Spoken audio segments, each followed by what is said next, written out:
Na ndio maana al-Imam Malik rahimahullahu ta'ala imenukuliwa kutoka kwake athar, anasema rahimahullahu ta'ala, man ibtada'a fil islam bid'atan, yeyote atakayezua katika Uislamu uzushi wowote, yaraha hasanatan, anauona kwamba ni mzuri, faqad za'ama anna Muhammadan sallallahu alaihi wasallam khana ar-risala, huyo atakuwa shadai kwamba Mtume sallallahu alaihi wasallam amefanya khiana katika kufikisha ujumbe.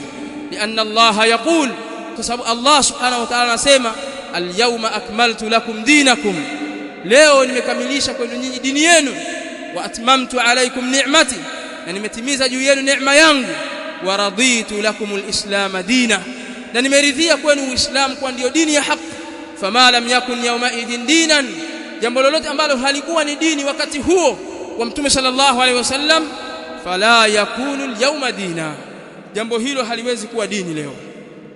Kwa ndugu zangu Waislamu, inatakiwa tujiepushe na uzushi katika dini ya Allah subhanahu wa ta'ala, kwa sababu mifano iko mingi ya watu ambao wakiamua kuzua, nyinyi hamwezi kuwazuia na dini itaharibika. Hakuna watu walioharibu dini ya Allah jalla wa ala kama mubtadi'a, watu wanaozua katika dini ya Allah subhanahu wa ta'ala.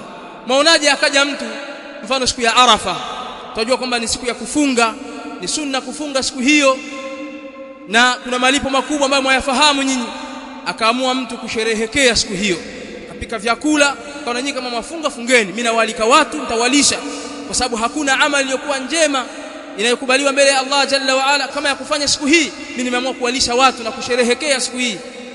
Waonaje mtu huyo? Utamzuia na nini? Utamwambia maneno gani? Bila shaka ni hadithi ile ile, man ahdatha fi amrina hadha ma laysa minhu fahuwa raddun, yeyote atakayezua katika jambo letu hili jambo ambalo halimo katika sheria ya Uislamu, basi hilo ni lenye kurejeshwa. Na mifano iko mingi ayuhan nas.